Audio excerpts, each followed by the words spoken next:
ఎలక్షన్కి దాదాపు 3600 మంది కార్యకర్తలు ఉదయం సాయంకాలం పనిచేశారు. ఉదయం సాయంకాలం ఒక టెలికాన్ఫరెన్స్ పెట్టి ఒక ర్యాలీకి రమ్మంటే వాళ్ళు మళ్ళీ కొంతమంది తీసుకొచ్చి 4000 మంది వచ్చారు. ఖచ్చితంగా ఆ కార్యకర్తలకి నేను చేయాల్సిన బాధ్యత ఉంది. ఖచ్చితంగా చేస్తాను కూడా. అందుకని వాళ్ళ యొక్క ఆనందాన్ని పంచుకోవాలని ఈరోజు యాక్చువల్గా ఈ 47 డివిజన్లో ఇక్కడికి వచ్చాను. నిజంగా ఎంతో ఆనందంగా ఉంది. ఈ రాష్ట్రం ఆర్థికంగా పూర్తిగా చితికిపోయింది, అందరికి తెలిసిందే.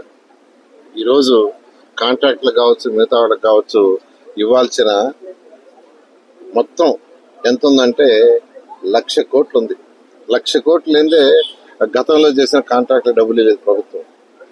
10 లక్షల కోట్లని గత గవర్నమెంట్లో జగన్మోహన్ రెడ్డి గారు అప్పు చేసిపోయారు. దాన్ని తీర్చాలా, దానికి వడ్డీ కట్టాలా, మళ్ళా రాష్ట్రంలో డెవలప్మెంట్ చేయాలా. రాష్ట్రంలో డెవలప్మెంట్ చేయకుంటే యువత భవిష్యత్తు లేదు. యువతకు ఉద్యోగాలు రావాలంటే డెవలప్మెంట్ రావాలా, డెవలప్మెంట్ రావాలంటే ఇండస్ట్రీస్ రావాలా. ఇండస్ట్రీస్ రాందే డెవలప్మెంట్ ఉండదు. ఇండస్ట్రీస్ రాందే ఏ దేశంలో డెవలప్ ఉండదు. అందుకని ముఖ్యమంత్రి గారు ఫస్ట్ ప్రయారిటీ ఇండస్ట్రీస్ ఇస్తూ అనేకమైన ఇండస్ట్రీస్ ఇప్పటికే 4 లక్షల కోట్ల వర్తే ఇండస్ట్రీస్ని ఈ రాష్ట్రానికి వచ్చేందుకు యాక్చువల్గా ఎంఓఎల్ చేశారు. అవన్నీ కూడా త్వరలో స్టార్ట్ అవుతాయి. ఈ మధ్య ప్రైమ్ మినిస్టర్ గారు విశాఖపట్నంలో కొన్ని ఫౌండేషన్ కూడా చేశారు. ఈ విధంగా ఈ రాష్ట్రాన్ని ఆర్థికంగా ముందుకు తీసుకుపోవడానికి ముఖ్యమంత్రి గారు చేస్తున్నారు. దానికి అందరూ సహకరించాల్సింది కూడా రిక్వెస్ట్ చేస్తున్నాను. నెల్లూరు సిటీకి వస్తే గతంలో 2014-19లో అనేక డెవలప్మెంట్స్ చేశాను, మీకు అందరికీ తెలిసిందే. అయితే కొన్ని పనులు అప్పుడు చేసినవి ఆగిపోయినాయి ఎలక్షన్స్ వచ్చి. దాన్ని గత ప్రభుత్వం వదిలేసింది. ఉదాహరణకి under ground drainage drinking water తీసుకుంటే దానికి 1100 కోట్లు అట్కోలో శాంక్షన్ ఇచ్చాను. ఆ 1100 కోట్లు కూడా రాష్ట్ర ప్రభుత్వం కట్టేదిగా, నెల్లూరు ప్రజలు కాదు. దాంట్లో ఒక 165 కోట్ల వరకు ఆగిపోయింది. ఆ 165 కోట్లు తీసుకొని చేయలేవాళ్ళు. అయితే ఈరోజు నేను మళ్ళా ముఖ్యమంత్రి గారు అడగటం, అట్కో వాళ్ళని పోయి కలిసి వచ్చిన చైర్మన్ని వాళ్ళు కూడా ఇస్తామన్నారు. ఆ 2 వర్క్లు కూడా త్వరలో వేగవంతంగా చేసి 1.5 yearలో కంప్లీట్ చేస్తా. నెల్లూరులో ఉన్న ఇన్ని పార్కులు ఉంటే అన్ని పార్కులను చేయమని ఆదేశించాను. 27 పార్కులకు ఆల్రెడీ వర్క్ జరుగుతుంది.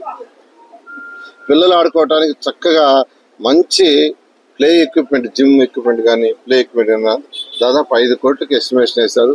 అవి కూడా వీలైనంత వరకు ఈ నెలాఖరు లోపల ఇవ్వమని చెప్పాను. రోడ్డు ప్యాచ్ వర్క్ జరుగుతుంది. రోడ్డు ప్యాచ్ వర్క్ కూడా వీలైనంత తొందరగా కంప్లీట్ అవుతాయి. నేను కూడా మొన్న కూడా కొన్ని చెక్ చేశాను. కొన్ని దగ్గర బాగా లేకుంటే వాటిని రిమూవ్ చేసి చేయమన్నాను. ఈ విధంగా నెల్లూరుకి ఏదైతే ఎలక్షన్స్ ముందు ప్రామిస్ చేశానో నెల్లూరు ప్రజలందరికీ ఈ పండుగ సందర్భంగా చెప్తున్నాను, అన్ని పనులు చేస్తాం. ఖజానా ఖాళీగా ఉంది, ఇబ్బందులు పడుతున్నాం. అయినప్పటికీ ముఖ్యమంత్రి గారు కొన్ని అపారంతో ఈ రాష్ట్రం ముందుకు పోతుంది. నెల్లూరు కూడా ఏదైతే మాట ఇచ్చామో అన్ని చేస్తామని ఈ సందర్భంగా తెలియజేస్తాం. నారాయణ మాతృసేవా పథకం అమ్మతనానికి కమ్మనైన పథకం. సుమారు 1500 విలువ గల నారాయణ బేబీ హెల్త్ కిట్ ఉచితం. అవుట్ పేషెంట్స్ కు ప్రతి నెల డాక్టర్ ఫీజు ఉచితం. అల్ట్రాసౌండ్ స్కానింగ్ ఉచితం. గర్భిణీ స్త్రీలు కాన్పు కోసం కానీ ఇతర అవసరమై హాస్పిటల్లో చేరినప్పుడు బెడ్ ఛార్జీలు ఉచితం. ప్రాథమిక వైద్య పరీక్షలు ఉచితం. మందులు ఉచితం. బ్లడ్ బ్యాంక్ నందు అవసరమైన వారికి రక్తం ఉచితం. 5 నుండి 9 నెలల గర్భిణీలకు ప్రతి నెల చెకప్ సమయంలో ఉచిత డ్రై ఫ్రూట్ బాక్స్ మరియు వేరుశెనగ చిక్కీలు ఉచితంగా ఇవ్వబడును. బిడ్డ పోషణ నిమిత్తం తల్లికి 3000 రూపాయల నగదు అందించబడును. కాన్పు కోసం అంబులెన్స్ ఉచిత పికప్ సదుపాయం కలదు. నెల్లూరు నగర పరిధిలో నారాయణ మాతృసేవా పథకం, నెల్లూరు.